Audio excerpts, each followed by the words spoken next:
झारखंड राज्य में 14 लोकसभा सीटें हैं और 14 लोकसभा सीटों पर एनडीए ने उम्मीदवारों की नाम की घोषणा कर दी है। आज इसको लेकर भारतीय जनता पार्टी के कार्यालय में एनडीए के तमाम प्रत्याशी पहुंचे और तमाम चीजों को लेकर रणनीति भी बनाई गई कि आखिर कैसे 14 के 14 लोकसभा सीटों पर एनडीए परचम लहराएगा। इसी पर बातचीत करेंगे। हमारे साथ हमारे सहयोगी नीरज मौजूद है। आज इस तरीके से एनडीए के तमाम जो प्रत्याशी है बीजेपी कार्यालय पहुंचे, पहले तो रणनीति को लेकर चर्चाएं हुई। पहले ये बताइए कि क्या रणनीति को लेकर वहां पर चर्चाएं हुई, क्योंकि प्रभारी वहां पर मौजूद थे, किस तरीके से सभी प्रत्याशियों ने एक एक करके अपनी बातों को उनके समक्ष रखा है? देखिए, पिछले लोकसभा चुनाव में 14 लोकसभा सीट पर चुनाव हुए थे और उनमें से 12 सीट पर बीजेपी ने जीत हासिल की थी, या कह सकते हैं एनडीए गठबंधन ने जीत हासिल की थी। और उसी को देखते हुए इस बार जो आंकड़ा है 14 का 14 सीट जीतने का है। और इसी को लेकर आज हरमू रोड स्थित जो भाजपा का प्रदेश कार्यालय है वहां पर बैठक आयोजित की गई थी। एनडीए की ये बैठक थी जिसमें भाजपा के तमाम जो ऑफिस बेयरर हैं, कह सकते हैं जो प्रदेश अध्यक्ष हैं बाबूलाल मरांडी, केंद्रीय मंत्री अर्जुन मुंडा जो कि खूंटी से उम्मीदवार भी हैं, केंद्रीय राज्य मंत्री अन्नपूर्णा देवी जो कि कोडरमा से उम्मीदवार हैं, वो सभी पहुंचे हुए थे। उसके साथ साथ जो नए प्रत्याशी हैं जिनकी घोषणा हुई थी वो भी पहुंचे हुए थे, सांसद थे, विधायक थे, क्योंकि उनका रोल भी काफ़ी महत्वपूर्ण हो जाता है इस चुनाव में, तो उन्हें भी बुलाया गया था। और एक स्ट्रेटेजी जो है वो तैयार किया गया और वो उस स्ट्रेटेजी के तहत कैसे 14 में से 14 लोकसभा सीट पर जो कमल का फूल है वो खिलाया जाए, इसको लेकर जो है चर्चा की गई। और जो आजसू के सुप्रीमो हैं सुदेश महतो, वो भी पहुंचे हुए थे। उन्होंने भी उसमें जो है पूरी तरह से भाग लिया कि क्या उनका रणनीति रहेगा, उनका क्या कुछ रोल रहेगा, क्योंकि गिरिडीह से उनके चंद्र प्रकाश चौधरी जो कि सांसद है और इस बार फिर से उन्हें उम्मीदवार बनाया गया है, तो उसको लेकर भी रणनीति हुई। और किस तरह से आजसू जो है इन तमाम सीटों पर अपना योगदान देगी, किस तरह से उनका रोल रहेगा, तो इन बातों को लेकर चर्चा हुई है।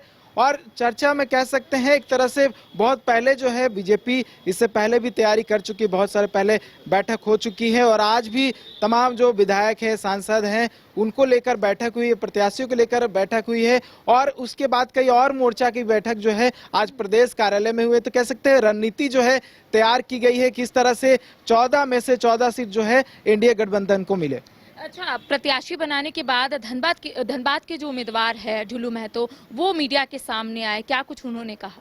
देखिए, सरयू राय ने एक बड़ा आरोप लगाया था, जो धनबाद के प्रत्याशी और बाघमारा के विधायक है ढुलू महतो, उन पर ये आरोप लगा था कि उन पर 50 आपराधिक मामले दर्ज है और लगभग 4.5 साल का जो है सजा उन पर जो है कोर्ट ने सुनाया है। ऐसे में उनकी उम्मीदवारी रद्द होनी चाहिए, भाजपा को ये देखना चाहिए और उन्हें कह सकते हैं उनका टिकट जो है वो काट देना चाहिए। वो सरयू राय ने एक प्रेस कॉन्फ्रेंस किया था और ये तमाम जो है आरोप लगाए थे। इस पर जब हमने सवाल किया ढुलू महतो से, तो उन्होंने कहा कि कलयुग है, कलयुग में इस तरह के आरोप जो हैं वो लगते रहते हैं। और जब एलिजिबिलिटी पे जब सवाल किया तो उन्होंने कहा कि अगर ढुलू महतो एलिजिबल हैं, माफ कीजिएगा, जो सरयू राय खुद एलिजिबल हैं, तो वो क्यों नहीं चुनाव लड़ लेते हैं, दूसरे पर आरोप प्रत्यारोप क्यों करते हैं। तो कह सकते हैं पूरी तरह से जो है इनके सवालों का जो जवाब है वो दिया है और पलटवार करते हुए कह दिया है कि अगर सरयू राय जो है वो सही है और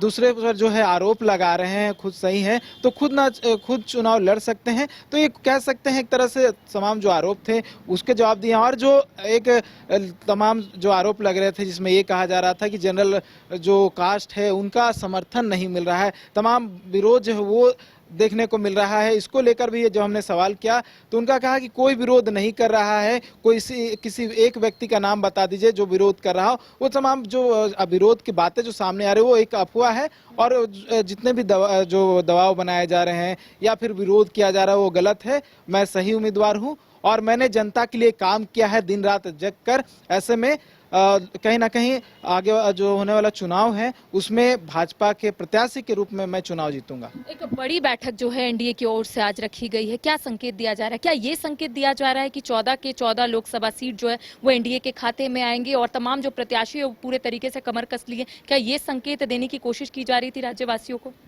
देखिए, बिल्कुल कह सकते हैं एक प्रदेश कार्यालय में, क्योंकि केंद्रीय मंत्री अर्जुन मुंडा भी पहुंचे हुए थे, प्रदेश अध्यक्ष बाबूलाल मरांडी थे, केंद्रीय राज्य मंत्री अन्नपूर्णा देवी थी, तमाम प्रत्याशी और जो मौजूदा सांसद हैं वो पहुंचे हुए थे, मौजूदा विधायक पूर्व विधायक सभी जो थे प्रदेश कार्यालय में जमा हुए थे और कहीं ना कहीं कह सकते हैं एकजुटता जो है वो दिखाने की कोशिश थी कि भाजपा इस बार 14 में से 14 लोक सीट जीतने की पूरी तैयारी कर चुकी है और यही वजह थी कि तमाम जो सांसद विधायक और जो मंत्री हैं वो एक प्रदेश कार्यालय में एकजुट हुए और अपनी शक्ति जो है दिखाने का प्रयास किया और इसी शक्ति को जो है वो जनता के बीच लेकर जाएंगे और घर घर जाकर वोट मांगेंगे ताकि उनका जो लक्ष्य है 14 में से 14 लोकसभा सीट जीतने का उस लक्ष्य को वो प्राप्त कर सके। तो देखिए, लोकसभा चुनाव से पहले एनडीए की एक बड़ी बैठक जो है आज बीजेपी कार्यालय में रखी जाती है। एनडीए के तमाम जो प्रत्याशी है वो बीजेपी कार्यालय पहुंचते हैं, मीडिया के सामने आते हैं। इसके साथ ही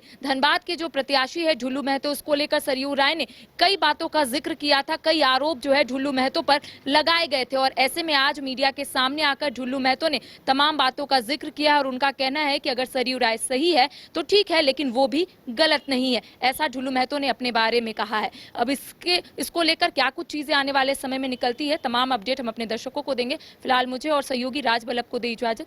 नमस्कार।